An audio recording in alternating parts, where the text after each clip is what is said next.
Hello বন্ধুরা, জয় গুরু। গুরুর কৃপায় নিশ্চয়ই সবাই ভালো আছেন। তো আজকে আমি একটা রেসিপি নিয়ে চলে এসেছি। সিক্রেট বলবো না, চলুন দেখে নেওয়া যাক কি নিয়ে এসেছি। জয় গুরু বন্ধুরা, তাহলে আমি নিয়ে চলে এসেছি ইলিশ মাছের ঝোল। ঠিক আছে, এটা একদম পাতলা ঝোল হবে। তো কিছুই না, সামান্য কটি মাছ, 3 পিস মাছ আছে আমার। তো এইটা দিয়ে আমি সামান্য একটা আলু নিয়েছি, আমি একটা আলু কেটে নিয়েছি। আর ফোড়ন দেওয়ার জন্য আমি নিয়ে নিয়েছি একটা তেজপাতা, দুটো চেরা লঙ্কা, চেরা কাঁচা লঙ্কা আর কালো জিরে ফোড়ন দেবো। আর এই যে সামান্য হাফ টিস্পুন করে, প্রত্যেকটাই হাফ টিস্পুন করে আছে। হাফ টিস্পুনের আপনারা বেশি দিলে দিতে পারেন, আপনাদের ব্যাপার সেটা। কারণ আমি যেভাবে 3 পিস যেহেতু নিয়েছি, তো আমি ওই জন্য হাফ টিস্পুন করে হলুদ গুঁড়ো, কাশ্মীরি রেড চিলি পাউডার আর জিরে গুঁড়ো নিয়ে নিয়েছি। আর সামান্য একটু আদা বাটা নিয়েছি, একদমই কম, মানে এক টিপ বলতে পারেন, বোঝা যাচ্ছে না আমি এইভাবে পাতিয়ে রেখেছি বলে। তো এক টিপ মানে কি, এক টিপ মানে এই যে এইটুকুনি আদা, এতটুকু এতটুকু আদা, এতটুকু আদা কেটে আমি একটু থেতো করে নিয়েছি, এ করে নিয়েছি। ঠিক আছে, বেটেও নিতে পারেন, থেতো করে নিতে পারেন, কোনো অসুবিধা নেই। তো এই উপকরণ দিয়ে আর লাগছে, মাস্ট যেটা লাগছে, সর্ষের তেল। তো সর্ষের তেলটা আমি দেখাচ্ছি না, ওটা আমি কড়াতেই দেখিয়ে দেবো। সর্ষের তেল, এই যে সর্ষের তেল লাগছে। তো সর্ষের তেল আর এইগুলো উপকরণে আমার রান্নাটা হয়ে যাবে। তো আমি পরের পর্বে চলে আসছি।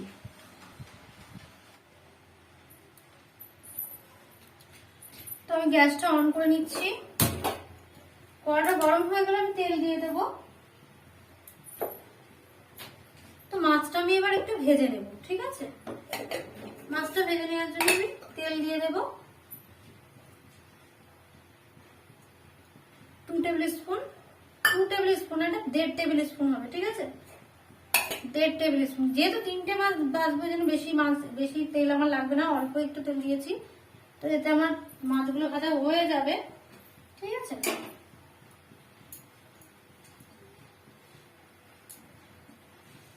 তেলটা আমার গরম হয়ে এসছে, যেহেতু আমি আগেই কড়াটা বসিয়ে দিয়েছিলাম গ্যাস অন করে, এই জন্য তেলটা আমার গরম হয়ে গেছে।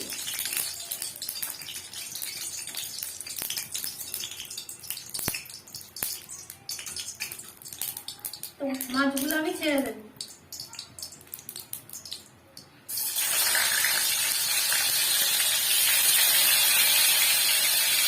দুটি আগে ভেজে নিই, তারপর আর একটু কেটে নেব। তো একবারে আমার ভেজে নেবো, তাড়াতাড়ি করে ভেজে নেবো, এটাতে একটু সময় লাগবে না ভাজতে। ইলিশ মাছ তো জানেন তো, খুবই নরম মাছ হয়, ভাজতে সময় লাগে না। এটা ভাতেও খাওয়া যায়, মানে জানেনই ভাতে কাকে বলে। ইলিশ মাছের ভাপা নিশ্চয়ই খেয়েছেন। তো ইলিশ মাছের ভাপা হয়, এটা সেদ্ধও করা যায়। ওই জন্য এটাকে বেশি ভাজা লাগে না। আমি বেশি কড়া করে ভাজবো না, যেহেতু ঝোল করবো, হালকা করেই ভাজবো। আর যাতে লক্ষ্য রাখবে যাতে মাছটা ভেঙে না যায়, খুব সাবধানে কিন্তু এটা উল্টো পাল্টে দিতে হবে। এই দেখুন আমার ভাজা অলরেডি হয়ে এসছে, বেশি কিন্তু ভাজতে লাগবে না, হালকা ভাজলেই হয়ে যাবে। দেখুন লালচে অলরেডি হয়ে এসছে।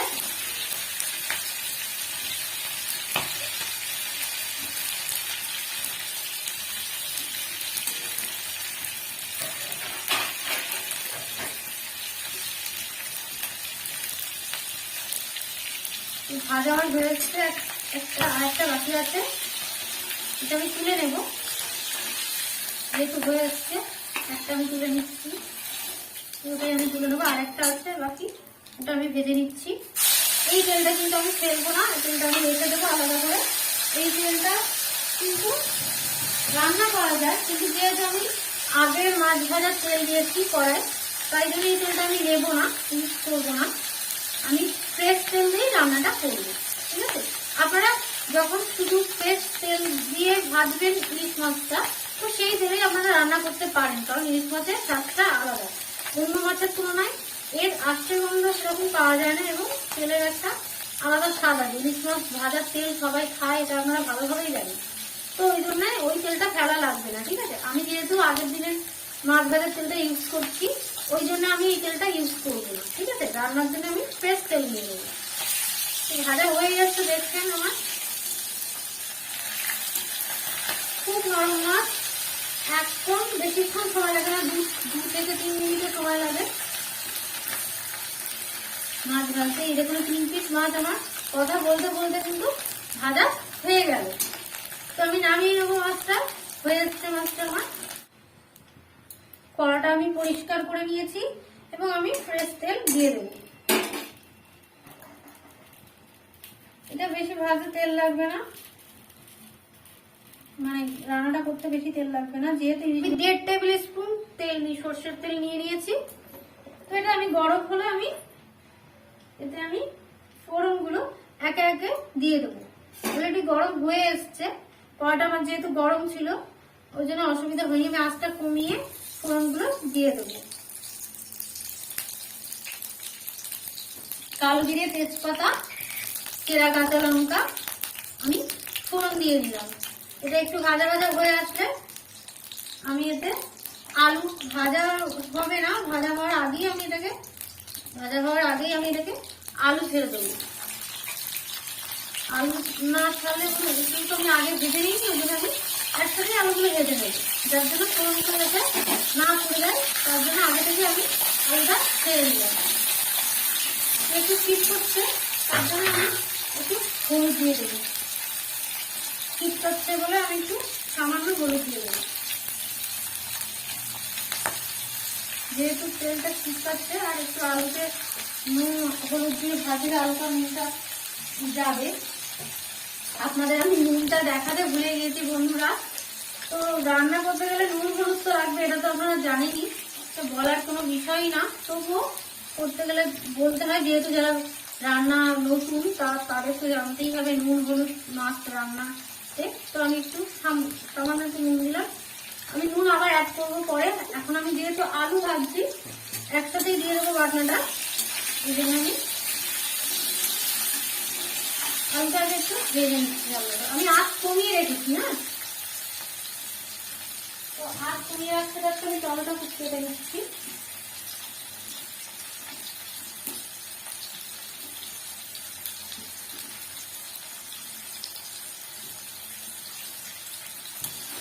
এখন আঁচটা বাড়িয়ে দিলাম আমি আবার। আলুটা কিন্তু আমার ভাজা ভাজা হয়ে যাচ্ছে হালকা, আর একটু ভাজা হলেই আমি কিন্তু আমার উপকরণগুলো দিয়ে দেবো। আমি এই মশলাটা একটু জল দিয়ে গুলে নেবো, ফ্রেশ এমনি জল, নর্মাল জল দিয়ে গুলে দেবো। এতে কি ছিল আপনারা অবশ্যই জানেন, এতে হলুদ গুঁড়ো, লঙ্কার গুঁড়ো মানে কাশ্মীরি চিলি পাউডার, আর ছিল জিরে গুঁড়ো, ঠিক আছে। তো এটা আমি দিয়ে দেবো। আমার আলুটা মোটামুটি হালকা ভাজা ভাজা হয়ে যাচ্ছে, ঠিক আছে। আর একটু নাড়াচাড়া করে আমি একটু ভাজা ভাজা হয়ে গেলে তারপর আমি লঙ্কার গুঁড়োগুলো, এই গুঁড়ো বাটাগুলো দিয়ে দেবো। ওকে, আমি কিন্তু এবার বাটাটা দিয়ে দিচ্ছি, খুব তাড়াতাড়ি রান্না হয়ে যায়। আমি কিন্তু ক্যামেরাটা এখনো অফ করিনি, আমি অন ক্যামেরাতে করছি কিন্তু সব। তো ওইভাবে ধৈর্য সহকারে দেখবেন রান্নাটা। আমি আঁচটা কমিয়ে দিয়েছি, এবার একটু জোরে ছিল, আঁচ কমিয়েছি। আমি আবার এই আদা বাটাটা একটু জল দিয়ে মিশিয়ে আবার একটু গুলে এটাও আমি দিয়ে দেবো।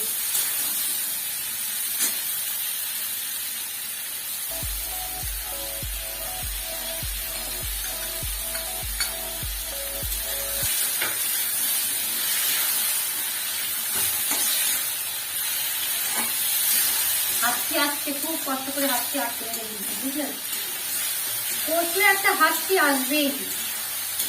আপনারা মনে করবেন করোনা হয়ে গেছে, এখন তো কিছু হলেই করোনা না, তো আমার মশলা করছি তো হাতটি আসছে অনেক কষ্ট করে, কিন্তু আটকে দিয়েছি হাতটিটা, হেসে ফেলবেন না আমার কথায়।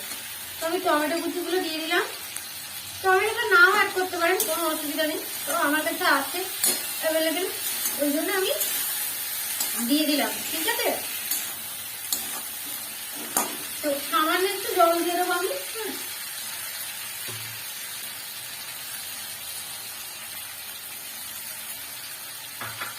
দিয়ে আরেকটু কষে নেবো, তারপরে আমি এটাকে জল অ্যাড করবো। ঠিক আছে, আরেকটু কষে নিয়ে তারপর আমি জল অ্যাড করবো। ওকে, একটু তেল বেরিয়ে আসবে কষতে কষতে দেখবেন, তখন এটা আমি জল অ্যাড করব। আপনারা যারা গরম মশলা ইউজ করতে পারেন, আবার নাও পারেন, যেহেতু এটা ইলিশ মাছ গরম মশলা ইউজ করার প্রয়োজন হয় না, এমনি খেয়ে নেয় লোকে, সেদ্ধই খাওয়া হয়ে যাবে, তাই না? এত সুন্দর টেস্ট, তো এটা গরম মশলা দেওয়া লাগে না। তবু আমি সামান্য একটু গরম মশলা ইউজ করবো লাস্টে। ঠিক আছে, তো আপনাদের এটা নিজেদের ব্যাপার, আপনি খেয়ে দেখবেন, আগে টেস্ট করে যে কেমন হয়েছে না হয়েছে, তারপরে আপনি অ্যাড করতে পারেন গরম মশলা। আমার একটু ইচ্ছে হবে, গরম মশলাটা খুব ভালো লাগে আমার, তার জন্য আমি সবসময় অ্যাড করার চেষ্টা করি গরম মশলাটা, সামনের স্টাইল গরম মশলা। ওকে, কষাটা হয়ে এসছে, আপনারা বুঝতে পারছেন না, আপনারা ভালো করে লক্ষ্য করুন, তেল বেরোচ্ছে, এই যে তেল ছাড়বে,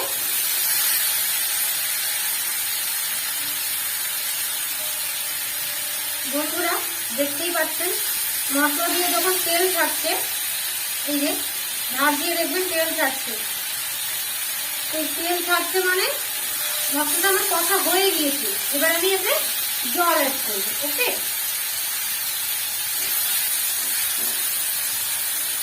তো আমি যতটা পরিমাণ ঝোল করবো তার থেকে সামান্য একটু বেশি অ্যাড করবো, ফুটে গেলে যেটা কম হয়ে যাবে ততটুকু জল আমি অ্যাড করবো। এই ঝোলটা আমি রেখে দেব নর্মালি, কিন্তু আমার এটা সেদ্ধ হতে গেলে আরেকটু জল লাগবে, সেই জন্য আমি আরেকটু জল অ্যাড করবো, কারণ ফুটে গেলে এটা কমে আসবে। তো যেহেতু আমার মাছ বেশি না, ওই কারণে আমার ঝোলটা আমি কমই রাখবো, অল্প তরকারি তো সেই হিসেবে জলটা দিতে পারে। এই না যে আমার আলু একটা দিলাম আর ঝোল আমি এক কড়া দিয়ে দিচ্ছি জল, তো সেরকম করে বলে তো রান্না হবে না, তো সেই হিসেবেই আমি দিয়ে দিয়েছি। এবার আমি ঢাকনা বন্ধ করবে, পরে করবে, ফিরে আসছি। ওকে, 5 মিনিট পর ফিরে আসছি। বন্ধুরা আমার ঝোলটা হয়ে এসছে, তো এতে আমি একটু সামান্য চিনি অ্যাড করবো। আমি চিনিটার কথা বলিনি, চিনিটা যেহেতু অ্যাড করলেও হয় না করলেও হয়, ওই জন্য আমি বলিনি, তো আপনারা একটু চিনি অ্যাড করতে পারেন। আমি সামান্য চিনি অ্যাড করে দিয়েছি। যে কোনো রান্নাতে, বিশেষ করে বাঙালি রান্নাতে, নুন চিনি হলুদ এগুলো যদি ঠিক মতো না পড়ে তো সেই রান্নার কোনো মজাই নেই, তাই না? আপনারা নিশ্চয়ই যারা দেখছেন কি বলতে চাইছি নিশ্চয়ই বুঝতে পেরেছেন।